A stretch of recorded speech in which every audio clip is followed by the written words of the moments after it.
ദൈവതിരുനാമത്തിന് മഹത്വമുണ്ടാവട്ടെ. Bible reading പ്രോഗ്രാമിൽ സംബന്ധിക്കുന്ന എല്ലാവർക്കും കർത്തൃനാമത്തിൽ സ്നേഹവന്ദനം. കഴിഞ്ഞ ഒരാഴ്ച മുഴുവൻ ഹാസ്യ ആഴ്ചയായിരുന്നു. കർത്താവിൻ്റെ പീഡാനുഭവം, കുരിശുമരണം, പുനരുത്ഥാനം ഇവയോട് നമ്മൾ താതാത്മ്യം പ്രാപിച്ച് അതുമായി ബന്ധപ്പെട്ട വേദഭാഗങ്ങളൊക്കെ വായിക്കുകയും ധ്യാനിക്കുകയും ചെയ്യുകയായിരുന്നു. മനുഷ്യരക്ഷയ്ക്കു വേണ്ടി കർത്താവ് സഹിച്ചതായ ത്യാഗങ്ങളും ആ ക്രൂശുമരണത്തിൽ ആ പുനരുത്ഥാനത്തിലുണ്ടായ സന്തോഷവും നമ്മളൊക്കെ പങ്കുവയ്ക്കുകയാണ്. എല്ലാവർക്കും ആ പുനരുത്ഥാന പെരുന്നാളിൻ്റെ ആശംസകൾ കർത്തൃനാമത്തിൽ വിനീതമായ ആദ്യമേ തന്നെ അറിയിക്കട്ടെ. ഭയപ്പെട്ടിരുന്ന സ്ത്രീഹന്മാരുടെ നടുവിൽ കർത്താവ് പ്രത്യക്ഷപ്പെട്ട് അവർക്ക് സമാധാനം ആശംസിച്ചു. കർത്താവിൻ്റെ സാന്നിധ്യമാണ് ഭയവും നിരാശയും നമ്മിൽ നിന്ന് ദൂരീകരിക്കുന്നത്. ബൈബിൾ വായനയിലൂടെ വേദവാക്യങ്ങളിലൂടെയും ആരാധനകളിലൂടെ ആ സാന്നിധ്യം അനുഭവിക്കാൻ നമുക്ക് ഇടയായിട്ട് തീരട്ടെ. ഇന്ന് നമ്മൾ 1 കൊരിന്ത്യർ 6-ാം അധ്യായം വരെ നമ്മൾ ചിന്തിച്ചിരുന്നു. ഇന്ന് 7-ാം അധ്യായമാണല്ലോ നമ്മൾ വായിച്ച് ധ്യാനിക്കുന്നത്.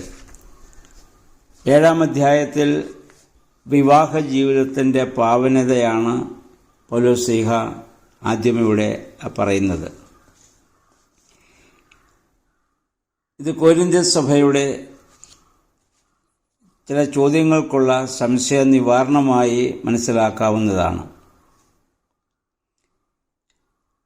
അവിവാഹിത ജീവിതമാണ് പുരുഷന് നല്ലതെങ്കിലും ആവശ്യമെങ്കിൽ പുരുഷന് ഏക ഭാര്യാവ്രതം, സ്ത്രീക്ക് ഏക ഭർത്തൃവ്രതവും ഉണ്ടായിരിക്കേണ്ടതാണെന്ന് അദ്ദേഹം പറയുന്നു. കാരണം വിവാഹ ജീവിതം തെറ്റല്ല. എന്നാൽ വിവാഹ ജീവിതത്തിൽ ലോകസംബന്ധമായ ഒരുപാട് പ്രതിസന്ധികളെ തരണം ചെയ്യേണ്ടി വരും. അപ്പോൾ ഭാര്യ ഭർത്താവിന് വേണ്ടി, ഭർത്താവിന് ഭാര്യയ്ക്ക് വേണ്ടിയൊക്കെ ചിന്തിച്ച് ശ്രദ്ധ ദൈവത്തിൽ നിന്ന് മാറിപ്പോകാൻ സാധ്യത ഉള്ളതുകൊണ്ട് മാത്രമാണ് അവിവാഹിത ജീവിതം ഉത്തമമെന്ന് പറയാൻ കാരണമായിട്ട് തീരുന്നത്. പിന്നെ അങ്ങനെ സാധിക്കുന്നില്ല എങ്കിൽ വിവാഹം കഴിച്ച് വ്യഭിചാരം എന്ന ആ തെറ്റിൽ നിന്ന് നിങ്ങൾ ഒഴിവായിരിക്കണം എന്നാണ് പൗലോസ്ലീഹ ഇവിടെ ഓർമ്മപ്പെടുത്തുന്നത്. ഭാര്യ വിവാഹിതരായവർ തമ്മിൽ പരസ്പരം അനുവർത്തിക്കേണ്ട സ്നേഹബന്ധം, അതുപോലെ തന്നെ അവർ പരസ്പരം നിർവഹിക്കേണ്ട കടമകളെ നിർവഹിക്കണമെന്നും പൗലോസ്ലീഹ ഇവിടെ ആവശ്യപ്പെടുന്നു. കാരണം വിവാഹം കഴിഞ്ഞാൽ പിന്നെ വിവാഹത്തിൽ ഏക ശരീരമായി അവർ മാറ്റപ്പെടുന്നു. അതിനുശേഷം ഭർത്താവിനോ ഭാര്യയ്ക്കോ സ്വന്തം ശരീരം കൊണ്ട് തോന്നിയതുപോലെ പ്രവർത്തിക്കാൻ അധികാരമില്ല. ഭർത്തൃ ശരീരത്തിന്മേൽ അധികാരി ഭാര്യയും ഭാര്യയുടെ ശരീരത്തിന്മേൽ അധികാരി ഭർത്താവുമാണ്. എഫേസ്യർ 5:25 മുതൽ 35 വരെയുള്ള വാക്യങ്ങളിൽ ഈ വിഷയം കുറെ കൂടി പൗലോസ്ലീഹ വിശദമായിട്ട് വിശദീകരിച്ചിട്ടുണ്ട്. എന്നാൽ എന്ന് പറഞ്ഞാൽ ദാമ്പത്യധർമ്മം രണ്ടുപേരുടെയും അവകാശമാണ്. അത് ഭാര്യ ഭർത്താക്കന്മാർ തമ്മിലുള്ള ആ ലൈംഗിക ബന്ധത്തിനാണ് ദാമ്പത്യധർമ്മം എന്ന വാക്ക് സഭ ഉപയോഗിക്കുക. അത് ഇരുവർക്കും ലഭിക്കേണ്ടതായ അവകാശമാണ്. അത് നൽകുവാൻ ഇരുവരും ബാധ്യസ്ഥരാണ്. കാരണം ദൈവത്തിൻ്റെ സൃഷ്ടികർമ്മത്തിൽ നമ്മൾ പങ്കുവഹിക്കുകയാണല്ലോ. 5 മുതലുള്ള വാക്യങ്ങൾ പിന്നെ നമ്മൾ വായിക്കുന്നത്, ആകയാൽ ഉപവാസ അനുഷ്ഠാനത്തിനും പ്രാർത്ഥനാ ജീവിതത്തിനുമായി ഇരുവരും സമ്മതിക്കുന്ന ഒരു നിശ്ചിത കാലത്തേക്ക് പരസ്പരം മാറി നിൽക്കണം. കാരണം അത് സെക്സ് പാപമായതുകൊണ്ടല്ല. നോമ്പ് കാലങ്ങളിൽ ഉപവാസകാലത്ത് ലൈംഗികതയിൽ നിന്ന് മാറി നിൽക്കാൻ സഭ ആവശ്യപ്പെടുന്നത് സെക്സ് അഥവാ ലൈംഗികത പാപമായതുകൊണ്ടല്ല. പ്രത്യേക ആ സമയത്ത് ആത്മാവും ദൈവവുമായുള്ള ബന്ധമാണ്. അവിടെ ജഡവികാരങ്ങൾക്ക് യാതൊരു പ്രസക്തിയുമില്ല. പ്രാർത്ഥനയിലും ധ്യാനത്തിലും ഒക്കെ ആയിരിക്കുമ്പോൾ ജഡവികാരങ്ങളെക്കാൾ ഉപരിയായി ആത്മവികാരങ്ങളാണ് നമ്മളെ കൂടുതൽ സ്വാധീനിക്കുന്നത്. അപ്പം അതുകൊണ്ട് ആ സമയത്ത് അതിൽ നിന്ന് മാറി നിൽക്കുവാനാണ് അദ്ദേഹം ആവശ്യപ്പെടുന്നത്. അതുകൊണ്ടാണ് പരിശുദ്ധ സഭയും അത് ആവശ്യപ്പെടുന്നത്. ആ സമയങ്ങളിൽ ആ ദാമ്പത്യത ധർമ്മത്തിൽ നിന്ന് ദമ്പതികൾ മാറി നിൽക്കുവാൻ ആവശ്യപ്പെടുന്നത് അതുകൊണ്ടാണ്. അല്ലാതെ സെക്സ് ഒരിക്കലും പാപമല്ല. Sex is a gift of God എന്നാണ് സഭാപിതാക്കന്മാർ പറഞ്ഞിട്ടുള്ളത്. ദൈവത്തിൻ്റെ സൃഷ്ടികർമ്മത്തിൽ ദൈവത്തോടൊപ്പം പങ്കുവഹിക്കുവാൻ ദൈവം വിളിക്കുന്ന വിളിയാണ് ദാമ്പത്യത്തിലേക്കുള്ള വിളി. ദൈവത്തിൻ്റെ സൃഷ്ടികർമ്മത്തിൽ ദൈവത്തോടൊപ്പം അത് പങ്കുവഹിക്കലാണ്. ദൈവം വിശുദ്ധനാണെങ്കിൽ ആ സൃഷ്ടികർമ്മവും വിശുദ്ധമാണ്. ആ സൃഷ്ടിയിലുണ്ടാകുന്ന ആ ശിശുവും വിശുദ്ധിയുടെ അവസ്ഥയിൽ തന്നെയാണ്. പിന്നീട് അല്ലെങ്കിൽ നമ്മൾ പരീക്ഷയിൽ അകപ്പെടാൻ സാധ്യതയുണ്ടെങ്കിൽ അതുകൊണ്ടാണ് വിവാഹം കഴിക്കാൻ ആവശ്യപ്പെട്ടത്. എന്നാൽ ഈ നോമ്പിൻ്റെ കാലം കഴിയുമ്പോൾ വീണ്ടും ആ പഴയതുപോലെ ഇരുവർക്കും അവകാശപ്പെട്ട അവകാശങ്ങൾ നൽകുവാൻ എല്ലാവരും ബാധ്യസ്ഥരാണെന്ന് പൗലോസ്ലീഹ വീണ്ടും അത് നമ്മളെ ഓർമ്മപ്പെടുത്തുന്നുണ്ട്. അപ്പോൾ ഈ ആത്മനിയന്ത്രണ കാര്യത്തിൽ ബലഹീനരായ ചില ആളുകളുണ്ട്. അതെക്കാലത്തുമുണ്ടല്ലോ. അവരെ ഉദ്ദേശിച്ചാണ് ഈ മേൽപ്പറഞ്ഞ കാര്യങ്ങൾ പൗലോസ്ലീഹ എഴുതിയിരിക്കുന്നത് നമുക്ക് മനസ്സിലാക്കാം.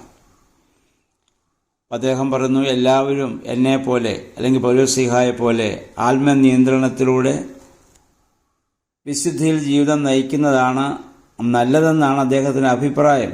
എന്നാൽ എല്ലാവർക്കും ദൈവത്തിനുള്ള വരം ഒരുപോലെയല്ല. അതുകൊണ്ടാണ് വിവാഹ ഉദാശയുമായി ബന്ധപ്പെട്ടപ്പോൾ നമ്മൾ വായിച്ച സുവിശേഷ ഭാഗത്ത് യേശു പറഞ്ഞിട്ടുണ്ട് വിവിധ വരങ്ങളെക്കുറിച്ച്. വിവാഹം ഒരു വരമാണ്, സന്യസ്തം മറ്റൊരു വരമാണ്. അപ്പോൾ അത് ഓരോരുത്തർക്കും ലഭിച്ച വരമനുസരിച്ച് അവർക്ക് ജീവിക്കാൻ സാധിക്കണം. അവർ ഏറ്റെടുത്തിരിക്കുന്നതായ ആ മേഖലയിൽ ആത്മാർത്ഥതയോടും സത്യസന്ധതയോടും നീതിബോധത്തോടും വിശുദ്ധിയോടും ജീവിക്കാൻ സാധിക്കണമെന്നുള്ളതാണ്. 8-9 വാക്യങ്ങളിൽ അവിവാഹിതരും വിധവമാരും തന്നെ പോലെ ആയിരിക്കുന്നതാണ് അത് നല്ലതെങ്കിലും അവരുടെ ജഡം അതിനെ അനുവദിക്കുന്നില്ല എങ്കിൽ, അവർ ബലഹീനരാണെങ്കിൽ അവർ വീണ്ടും വിവാഹം കഴിക്കണമെന്നാണ് പൗലോസ്ലീഹ പറയുന്നത്. കാരണം അവർ മോഹാതുരരായി കഴിയുന്നതിനേക്കാൾ ശ്രേഷ്ഠം അതുതന്നെയാണ്.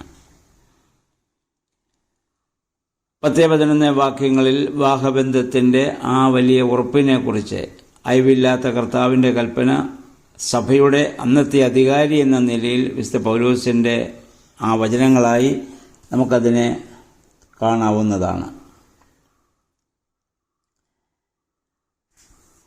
പിന്നെ 12-13 വാക്യങ്ങൾ 12-13 വാക്യങ്ങളിൽ നമ്മൾ വായിക്കുന്നത് അവിശ്വാസിയായ ഭാര്യയും വിശ്വാസിയായ ഭർത്താവും തമ്മിലുള്ള ഒരു വിവാഹ ജീവിതത്തെക്കുറിച്ചാണ്. വിശ്വാസിയും അവിശ്വാസിയും തമ്മിൽ അന്ന് ആ കാലത്ത് നിലവിലിരുന്ന ബന്ധത്തെക്കുറിച്ച് കൊരിന്ത സഭയിലെ പ്രധാന സ്ഥാനി എന്ന നിലയിൽ പൗലോസ്ലീഹ അവരോട് കൽപ്പിക്കുകയാണ്. അന്ന് എല്ലാവരും ഒരുപോലെ ക്രിസ്ത്യാനികളാകുന്നില്ല. നമുക്കറിയാം വിവിധ ജാതികൾപ്പെട്ട ആളുകളാണ് വിശ്വാസികളായിട്ട് സഭയിലേക്ക് വരുന്നത്.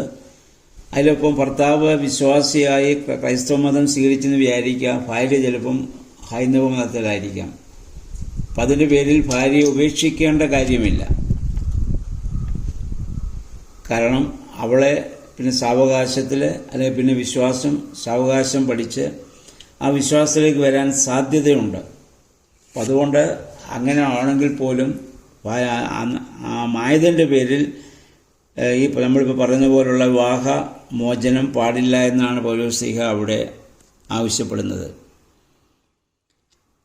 എന്നാൽ കാരണം അദ്ദേഹം പറയുന്നു വിശ്വാസിയോ അവിശ്വാസിയോ തമ്മിലുള്ള ബന്ധത്തിൽ ഭർത്താവ് വിശ്വാസിയാണെങ്കിൽ ഭർത്താവ് മുഖാന്തരം ഭാര്യയും, ഭാര്യ വിശ്വാസിയാണെങ്കിൽ ഭാര്യ മുഖാന്തരം ഭർത്താവും വിശദീകരിക്കപ്പെട്ടുകൊള്ളും. അപ്പം അങ്ങനെ അവരുടെ മക്കൾ അത് വിശുദ്ധരാകും. അല്ലെങ്കിൽ അവരുടെ മക്കൾ അശുദ്ധർ എന്ന് വന്നേനെ. അതായത് പൗലോസ്ലീഹ പറയാൻ കാരണം ക്രിസ്ത്യാനികളെ അന്ന് കുഞ്ഞുങ്ങളായിട്ടാണ് വിചാരിക്കുന്നത്. കാരണം അവർ വിശ്വാസത്തിൻ്റെ പൂർണ്ണതയിലേക്ക് അവർ വന്നിട്ടില്ലല്ലോ. അതുകൊണ്ടാണ് പൗലോസ്ലീഹ റോമലേഖനത്തിൽ പറഞ്ഞില്ലേ, ഞാൻ നിങ്ങൾക്ക് പാലാ തരുന്നെന്ന്. ക്രിസ്ത്യൻ മാതാപിതാക്കളുടെ ശിശു ക്രിസ്ത്യാനികളുടെ പദവികൾക്ക് അർഹനാണെന്നാണ് അർത്ഥം. അപ്പം അതായത് അതുകൊണ്ടാണ് പറഞ്ഞത് വിശ്വാസിയും അവിശ്വാസിയും തമ്മിലുള്ള ബന്ധത്തിൽ വിശ്വാസി മുഖാന്തരം അവിശ്വാസി വിശദീകരിക്കപ്പെടുന്നതുകൊണ്ട് ആ ബന്ധത്തിലുണ്ടാകുന്ന കുഞ്ഞുങ്ങൾ പോലും അത് വിശുദ്ധരാണ്. അപ്പം ഉദാഹരണമായി പറഞ്ഞാൽ, ഇപ്പോൾ ഒരു തോമസ് വിശ്വാസിയാണ്, ഒരു രമ അവിശ്വാസിയാണ്. അപ്പോൾ രണ്ടുപേരും ഹിന്ദുക്കളായിരുന്നിരിക്കാം, അല്ല മോഹനനും അല്ലെങ്കിൽ ആയിക്കോട്ടെ. പക്ഷെ അവൻ വിശ്വാസിയായപ്പോൾ അവന് തോമസൻ എന്നുള്ള ഒരു പേര് ലഭിച്ചു. ഭാര്യ ഇപ്പോൾ രമയായിട്ട് നിൽക്കുന്നു. ആ ബന്ധത്തിൽ ഒരു കുഞ്ഞ് ജനിച്ചാൽ പൗലോസ്ലീഹ പറഞ്ഞു കുഞ്ഞ് വിശുദ്ധമാണ്, കാരണം തോമസ് മുഖാന്തരം രമ വിശദീകരിക്കപ്പെടുന്നു. അല്ലെങ്കിൽ ഒരു മറിയാമ്മ ഒരു മോഹനനെ വിവാഹം കഴിക്കുന്നു, മറിയാമ്മ മുഖാന്തരം മോഹനൻ വിശദീകരിക്കപ്പെടുന്നു. അപ്പോൾ ആ കുഞ്ഞുങ്ങൾ അങ്ങനെയുള്ള ബന്ധത്തിൽ പോലും ആ കുഞ്ഞ് വിശുദ്ധമായി വീഴണം. കാരണം ആ വിശ്വാസി മുഖാന്തരം ആ അവിശ്വാസി അവിടെ വിശുദ്ധീകരിക്കപ്പെടുന്നു എന്നുള്ളതാണ്. അപ്പോൾ നോക്കുക, ഈ തോമസ് ഈ അല്ലെങ്കിൽ മറ്റൊരു വിശ്വാസിയെ വിവാഹം കഴിച്ചാലോ കുഞ്ഞ് എത്രമാത്രം വിശുദ്ധമാണ്, രണ്ടുപേരും വിശ്വാസികളാണെങ്കിൽ. ഇതാണ് വാസ്തവത്തിൽ ശിശുസ്ഥാനത്തിന് അനുകൂലമായ അല്ലെങ്കിൽ അതിനെ സ്വാധീകരിക്കുന്ന ഒരു വേദഭാഗമായി വേദപണ്ഡിതന്മാർ ഈ വേദഭാഗത്തെ കാണുന്നുണ്ട്. കാരണം അതുകൊണ്ട് പിന്നെ കുഞ്ഞുങ്ങൾക്ക് പ്രായമാകാൻ വേണ്ടി നമ്മൾ വെയിറ്റ് ചെയ്യേണ്ട കാര്യമില്ല. പിന്നെ എന്തിനാണ് നമ്മൾ മാമോദീസ മുക്കുന്നത് ചോദിച്ചേക്കാം. ഓരോരുത്തരും വ്യക്തിപരമായത് സ്വീകരിക്കേണ്ടി വരുന്നത് യേശുവിൻ്റെ മരണത്തോടും പുനരുത്ഥാനത്തോടും എല്ലാവരും വ്യക്തിപരമായി ഏകീഭവിക്കേണ്ടതുകൊണ്ടാണ് ഓരോ വ്യക്തിയും സ്ഥാനമേൽക്കേണ്ടതായ സാഹചര്യം വരുന്നത്. അതായത് ഒരു അക്രൈസ്തവൻ്റെ കുഞ്ഞും ഒരു ക്രൈസ്തവൻ്റെ കുഞ്ഞും ലോകത്ത് ജനിക്കുന്ന വ്യത്യാസമുണ്ട്. കാരണം വിശ്വാസികളുടെ മക്കൾ ജനിക്കുമ്പോൾ തന്നെ യേശുവിനോടുള്ള വൈകാരിക ബന്ധമുണ്ട്.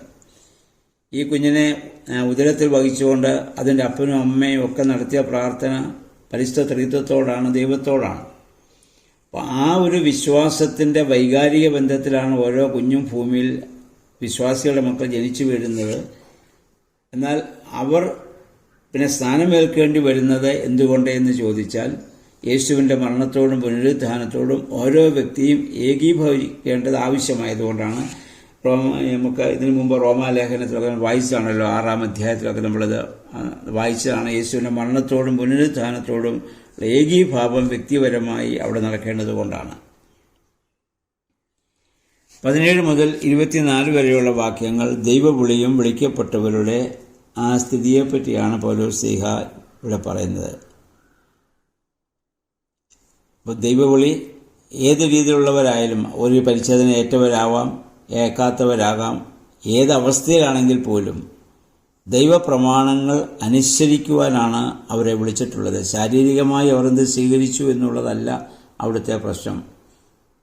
കാരണം അന്നത്തെ കാലത്ത് നമുക്കറിയാം, അവിടെ ആ സഭയിലൊക്കെ ആ കാലങ്ങളിൽ തർക്കമുണ്ടല്ലോ. യഹൂദന്മാരും മറ്റ് ജാതികളിൽ നിന്നുള്ള ആളുകളും വിശ്വാസികളാകുമ്പോൾ അതുമായിട്ടുള്ള ബന്ധത്തിലുള്ള ഓരോ തർക്കങ്ങളിലാണ് പൗലോസ് ഇത് പറയുന്നത് നമ്മൾ മനസ്സിലാക്കുക.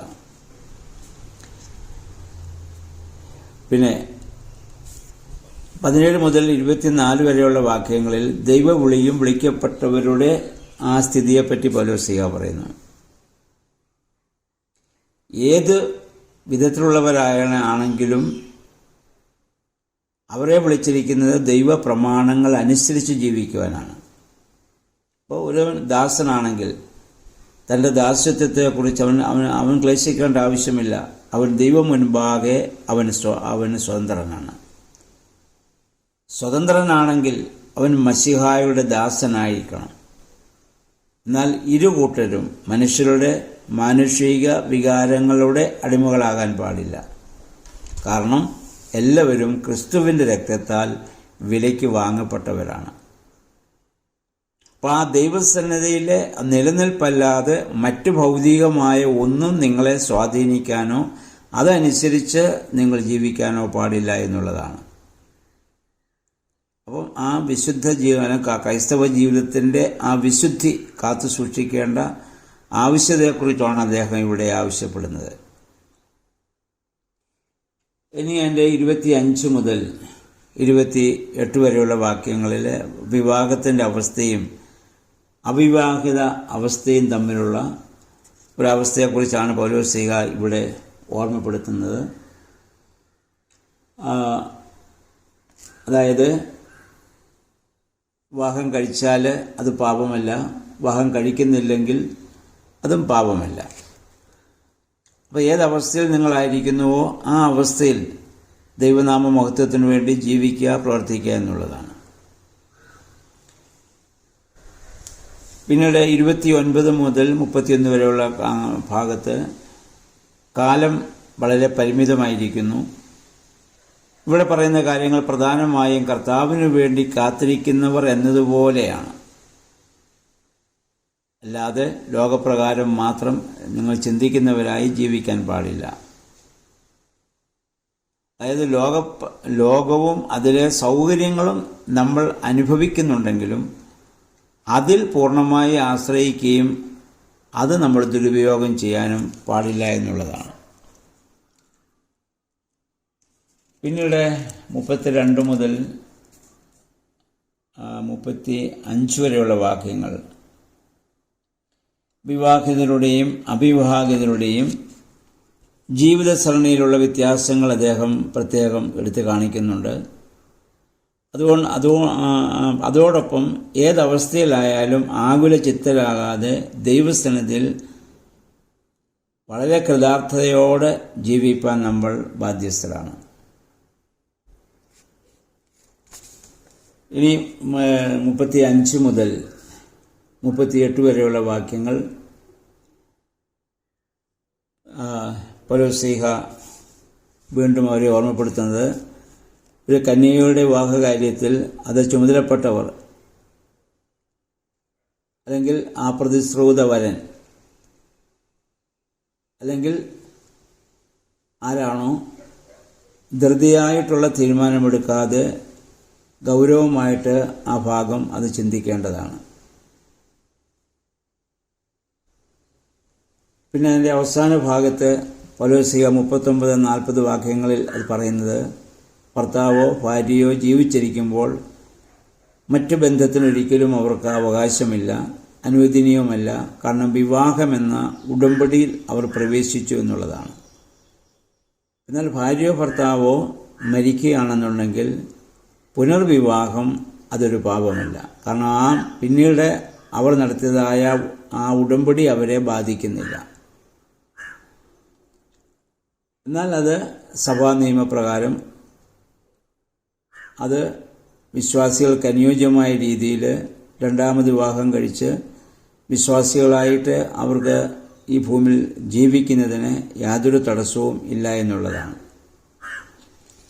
അപ്പോൾ പ്രകാരം വിവാഹ ജീവിതത്തിൻ്റെ ആ പരിഭാവനതയാണ് 7-ാം അധ്യായത്തിൽ പൗലോസ്ലീഹ ഇവിടെ ഓർമ്മപ്പെടുത്തുന്നത്. ആ വിവാഹ ജീവിതത്തിൽ ഇരുവർക്കുള്ളതായ ആ കടമകളെക്കുറിച്ച് അദ്ദേഹം ഓർമ്മപ്പെടുത്തുന്നു. കൊരിന്ത്യ സഭയിൽ നമുക്കറിയാം വളരെയേറെ അധാർമികമായ ചിന്തകളും പ്രവൃത്തികളൊക്കെ നിലനിന്നിരുന്ന ഒരു സഭയും സമൂഹവുമാണ്. ആ സമൂഹത്തോട് പൗലോസ്ലീഹ നൽകുന്ന ആ നിർദ്ദേശങ്ങളും ഉപദേശങ്ങളും അല്ലെങ്കിൽ ആ കൽപ്പനകളുമായിട്ട് നമുക്കിതിനെ കാണാം. നമ്മുടെ ക്രൈസ്തവ ജീവിതത്തിലും ദാമ്പത്യ ജീവിതത്തിലും ഇതനുസരിച്ച് നല്ലൊരു ജീവിതം നയിപ്പാൻ നമുക്ക് ഇടയായിട്ട് തീരട്ടെ. വിവാഹം കഴിച്ചാലും വിവാഹം കഴിച്ചില്ലെങ്കിലും ലക്ഷ്യം കർത്താവുമായുള്ള വലിയ ബന്ധമാണ്. ആ ബന്ധത്തിന് ഉലച്ചിൽ തട്ടുന്ന യാതൊരു രീതിയിലും വിശ്വാസികൾക്ക് ജീവിക്കുവാൻ അവകാശമില്ല എന്നുള്ള ആ പൗലോസിൻ്റെ വലിയ ഉപദേശത്തെ പൂർണ്ണമായിട്ട് ഉൾക്കൊണ്ടുകൊണ്ട് ജീവിക്കാൻ ദൈവത്തിൻ്റെ പരിശുദ്ധാത്മാവ് നമ്മെ സഹായിക്കട്ടെ. എല്ലാവർക്കും നല്ല ഒരു ശുഭദിനം ആശംസിക്കുന്നു. ദൈവനാമം മാത്രം മഹത്വപ്പെടുവാൻ ഇടയായി തീരട്ടെ.